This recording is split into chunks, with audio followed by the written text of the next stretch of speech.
સલામુઅલૈકુમ વરહમતુલ્લાહિ વબરકાતુ। કેમ છો તમે લોગ પ્યારા બાળકો? આજે આપણે લોગ સ્ટોરી એપિસોડ 2 જોઈશું, જેની અંદર આપણે આજે ઇમામ હસન અલૈહિસ્સલામની સ્ટોરી જોઈશું। ઇમામ હસન અલૈહિસ્સલામ આપણા કયા ઇમામ છે? યસ, ઇમામ હસન અલૈહિસ્સલામ આપણા બીજા ઇમામ છે। અને તમને લોગને ખબર છે, તેઓ હંમેશા ગરીબો પર બહુ જ દયા રાખતા હતા। એક દિવસની એક વાત છે, ઇમામ હસન અલૈહિસ્સલામ એક રોડથી પસાર થઈ રહ્યા હતા, એક રોડથી જઈ રહ્યા હતા।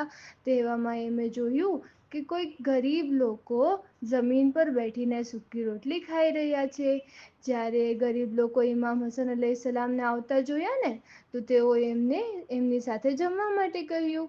ઇમામ તેમની સાથે બેસી ગયા જમવા માટે, અને તેઓએ શું ખાધું? તેઓએ એમની સાથે સૂકી રોટી પણ ખાધી। પછી જ્યારે મીલ એમનું કમ્પ્લીટ થઈ ગયું, જ્યારે એમનું ખાવાનું પૂરું થઈ ગયું, તો ઇમામ અલૈહિસ્સલામ જવા માટે ઊભા થતા હતા। પરંતુ એઓએ પહેલાં થેન્ક યુ કહ્યું, જઝાકલ્લા કહ્યું એ લોકોને, અને પછી એ બધા લોકોને એમના ઘરે જમવાની દાવત આપી। તે લોકોએ દાવત કબૂલ કરી લીધી। પછી તે લોગ ઇમામ અલૈહિસ્સલામના મકાનમાં આવ્યા, એ લોકોના ઘરે આવ્યા। તેઓએ ઇમામ હસન અલૈહિસ્સલામને તેઓને સારામાં સારું જમવાનું આપ્યું, સારામાં સારું ખાવાનું આપ્યું। અને તમને લોકોને ખબર છે, ઇમામે તેમને બહુ બધી રિસ્પેક્ટ આપી। કેટલી બ્યુટીફુલ સ્ટોરી છે ને ઇમામ હસન અલૈહિસ્સલામની।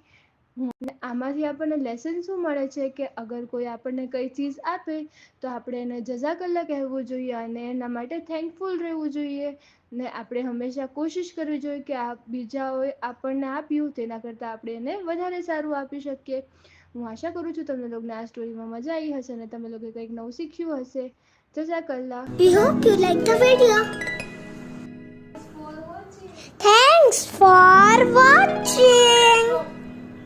तो ये वीडियो पसंद आया तो इसे लाइक कीजिए, शेयर कीजिए और सब्सक्राइब कीजिए। Bye bye, खुदाफिज।